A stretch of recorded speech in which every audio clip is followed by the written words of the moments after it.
हम बेटी को देवी तो मानते हैं, हम नवरात्रि पर 9 दिन पूजा तो करते हैं, लेकिन अगर 3 से 4 बेटी हो गई तो फिर हल्ला मचाते हैं। क्या होता है? हाय राम, इस बार भी बेटी आ गई, और तो और रिश्तेदार सबसे ज्यादा फोन, अरे तुम्हारा तो भाग्य पूरा है।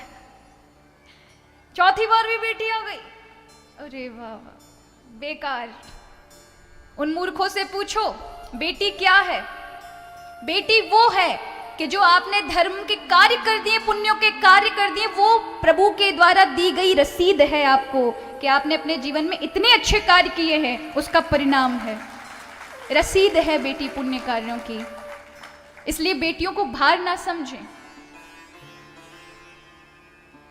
अगर किसी की 4 बेटी हैं, 5 बेटी हैं, ज्यादा बेटियां हैं, तो उन्होंने मानवता के लिए बहुत अच्छा कार्य किया है। भार या बोझ ना समझें। आपने किसी एक कुल के आगे वंश को बढ़ाने के लिए, एक मानव जाति के वंश को आगे बढ़ाने के लिए बहुत बड़ा उपकार किया है।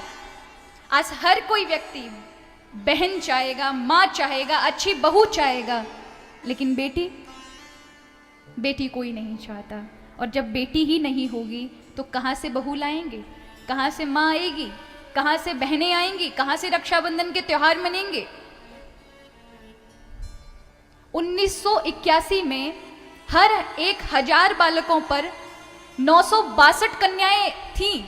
उस समय की दर बता रही हूं, 1000 बालकों पर 962 कन्याएं थीं, लेकिन 2001 में 1000 बालकों पर 927 कन्या रह गई, और 2011 के सर्वे में 1000 बालकों पर 918 ही कन्या रह गई।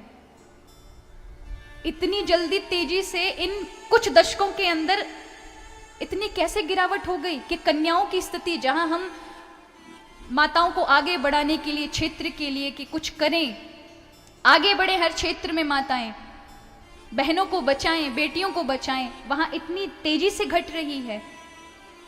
और उसका कारण है दहेज प्रथा जैसे कुरीतियां हमारे समाज में, अत्यधिक ज्यादा दहेज देना और लेना, कन्याओं को गर्भ में मार देना, और कन्याओं के ऊपर हो रहे यौन शोषण आदि अत्याचारों का कारण है ये।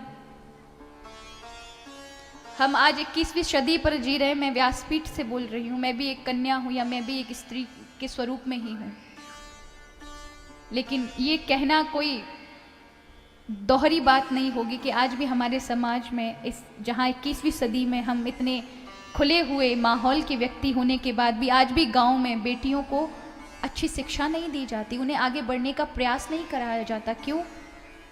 क्योंकि नहीं, तुम बेटियां दूसरे घर जाओगी। भूल जाते हैं कि एक बेटी भी बेटे के समान है। और मैं ये नहीं कहूंगी आज ऐसी जागरूकता से लोग बदले हैं कि लोगों के अंदर बेटी के महत्व को समझ में आया है, लेकिन अगर आज इस तरह से चलता रहा और लोगों ने बिल्कुल प्रोत्साहित नहीं किया कि बेटे हो तो ढोल नगाड़े बजाओ, खूब भंडारा करो, खूब आमंत्रित करो, लेकिन बेटी हो तो बस मन मसोड़ कर बैठ जाओ क्योंकि आपके घर में बेटी हुई है। ये थे पुराने ख्यालात, लेकिन अब बदलिए। अगर बेटी है तो आप कल्याण कर रहे हैं। किसी के यहाँ बेटी हुई है तो उसे प्रोत्साहित करिए कि आपके यहाँ बेटी नहीं, आपके भाग्य का भाग्योदय हुआ है, ना कि उसे अपमानित करिए। अगर ऐसा करेंगे तो आप अपने दुर्भाग्य को लिखवा रहे हैं। हर एक बेटी बोझ नहीं है, हर एक बेटी अपना भाग्य लेकर आती है। इसलिए मेरा करवद निवेदन है, गर्व से पहले किसी बेटी को ना मारें, उनकी हत्या ना करें। एक कन्या की हत्या माने 100 ब्राह्मणों को आपने मार डाला, ब्रह्म हत्या से बढ़कर है। अपना खान पान पर हम विशेष ध्यान देते हैं। एक बेटी को पाल लेंगे, वो अपना भाग्य खुद लेकर आती है। आप उसकी शादी ब्याह किसी की चिंता मत करिए, बस उसे पढ़ा दीजिए, उसे आगे बढ़ने दीजिए। आप मोहताज नहीं होंगे उसके विवाह के लिए कि क्या खर्चा देना पड़ेगा, क्या करना पड़ेगा, लेकिन आप बेटियों को पढ़ाएं, आगे बढ़ाएं, उन्हें बचाएं, क्योंकि आने वाले समाज में आपको बहू मिलना बड़ा मुश्किल है।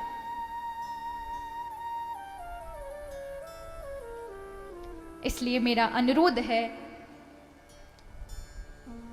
कि अगर बेटी नहीं हुई तो आगे वंश नहीं बढ़ेगा, मानव जाति थम जाएगी। इन बेटियों की वजह से मानव जाति आगे बढ़ रही है। इन बेटियों की वजह से पितृपक्षों में आप श्राद्ध करते हैं। अगर ये बेटियां नहीं हुई तो आपके श्राद्ध नहीं लगेंगे, आपके पितृ नहीं तर्पण पाएंगे। इसलिए इन बेटियों की रक्षा करें, इस मानव जाति को बचाने के लिए उन्हें आगे बढ़ाएं, उनकी रक्षा करें। इसलिए मेरा करवद्ध निवेदन है, यहाँ जितनी भी माताएं बैठी हैं और भाई बैठे हैं, उनसे भी घर में बेटी हो तो उत्साह मनाएं, उत्साह मनाएं, क्योंकि आपके घर में भगवान ने क्या किया है, आपके घर में आपके भाग्यों का उदय ही नहीं किया, बल्कि ये आपको भगवान ने प्रूफ दिया है कि आपने इतने अच्छे कार्य किए हैं, उस कार्यों का परिणाम है बेटियां। उनकी रक्षा सुरक्षा करना हमारा कर्तव्य है। आज गवर्नमेंट को ये सब करने की जरूरत नहीं है, यदि हम सभी जागरूक हो जाएं। और मैं मानती हूं 50 से अत्यधिक 50% से ज्यादा लोग जागरूक हुए हैं, लेकिन अभी भी जागरूक होने की और आवश्यकता है। इस हरदा जैसे क्षेत्र में भी बहुत आवश्यकता है कि आप बेटियों को ना गर्व में मारें, उन्हें आगे बढ़ने के लिए प्रोत्साहित करें। थोड़े